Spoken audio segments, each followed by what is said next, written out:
Hello दोस्तों। आज हम बात करेंगे साधन पाद के 17वें सूत्र के बारे में। तो 16वें सूत्र में महर्षि पतंजलि ने कहा कि जो आने वाला दुख है वह त्यागने योग्य है। जिसका मतलब यह है कि जो दुख अभी नहीं आया है उससे हम बच सकते हैं अगर हम सही तरीके अपनाएं। इस योग सूत्र में महर्षि पतंजलि बता रहे हैं कि हमारे दुखों का कारण क्या है। तो देखते हैं साधन पाद का 17वां सूत्र। साधन पाद का 17वां सूत्र है दृष्ट दृश्यो संयोगो हे हेतु। अब हर एक शब्द का अर्थ समझते हैं, फिर पूरे सूत्र को एक साथ समझेंगे। तो यहाँ पर जो सबसे पहला शब्द आया है वह है दृष्ट। और दृष्ट क्या होता है? दृष्ट का अर्थ होता है कि जो देखने वाला है, जिसको दृष्टा कहा गया है, जो देखता है चीजों को। तो यहाँ पर दृष्ट का अर्थ देखने वाला या दृष्टा या सीयर कह सकते हैं, या फिर हम इसको पुरुष कह सकते हैं। दूसरे शब्दों में इसको हम चेतन भी कह सकते हैं, क्योंकि वही है जो चीजों को देखता है। जो बाहर चीजें दिखाई देती हैं उनको देखने वाला दृष्टा ही है।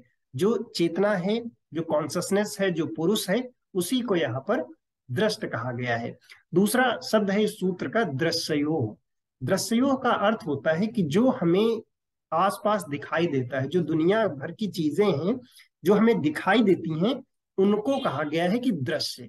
तो इसको दूसरे शब्दों में ऐसे भी कह सकते हैं कि जो प्रकृति है या फिर जो पूरी दुनिया की चीजें हैं वही दृश्य हैं, वही हमें दिखाई देती हैं। और अगले शब्द में कहते हैं कि संयोग। संयोग का अर्थ होता है मिलना। अगला शब्द आता है हेय। हेय हेय का अर्थ होता है जो छोड़ने योग्य है, जो त्यागने योग्य है, जो चीज बिल्कुल लोअर लेवल की है, जिसको हम छोड़ सकते हैं, उसे कहा गया है हेय। और जो अगला शब्द है यहाँ पर वह है हेतु। हेतु का अर्थ हुआ कारण। तो अगर हम पूरे सूत्र को एक साथ देखें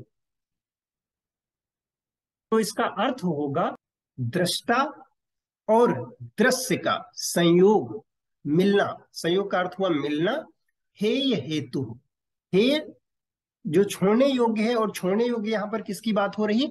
यहाँ पर दुखों की बात हो रही, क्योंकि त्यागने योग्य क्या होते हैं? दुख होते हैं। हेतु, हेतु का अर्थ हुआ है कारण। तो दूसरे शब्दों में इस सूत्र को ऐसे समझ सकते हैं कि दृष्ट यानी दृष्टा और प्रकृति का संयोग या प्रकृति का मिलना ही दुखों का कारण है, और इसे ही त्यागा जा सकता है, यही त्यागने योग्य है। अब सवाल उठेगा कि दृष्ट यानी पुरुष या दृष्टा या देखने वाले का, और दृश्य जो हमें चीजें दिखाई दे रही हैं, या प्रकृति, इनका संयोग दुख का कारण कैसे हो सकता है? तो इसको पिछले कुछ सूत्रों में समझते हैं। होता क्या है कि जब हम बाहर की चीजों को देखते हैं और उनको ही हम समझते हैं कि बस यही हमारे लिए है, और उन्हीं के चक्कर में पड़ जाते हैं। या दृश्य या प्रकृति को हम ऐसे भी समझ सकते हैं कि यही जो दुनिया के विषय हैं, जब हम उन्हीं के वशीभूत हो जाते हैं और बस हम चाहते हैं कि यही चीजें हमें मिल जाएं। और होता क्या है कि कभी वो चीजें हमें मिलती हैं, कभी वो चीजें हमें नहीं मिलती हैं, और उन्हीं से दुख उत्पन्न होता है।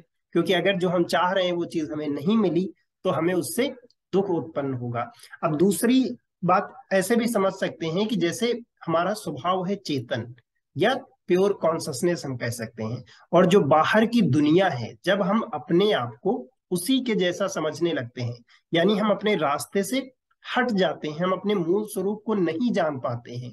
और यही जो अज्ञानता है, यही जो हमें सही बात का ज्ञान नहीं रहता कि हम आखिर कौन हैं, यही हमारे दुखों का कारण बनता है। तो इसीलिए इस सूत्र में महर्षि पतंजलि कह रहे हैं कि जब दृष्टा यानी देखने वाला, कॉन्शसनेस यानी चेतन, और अचेतन दोनों मिल जाते हैं, क्योंकि भोग वहीं से शुरू होता है कि जब हम प्रकृति की चीजें देखते हैं और उन्हें भोगने की लालसा हमारे अंदर उत्पन्न होती है।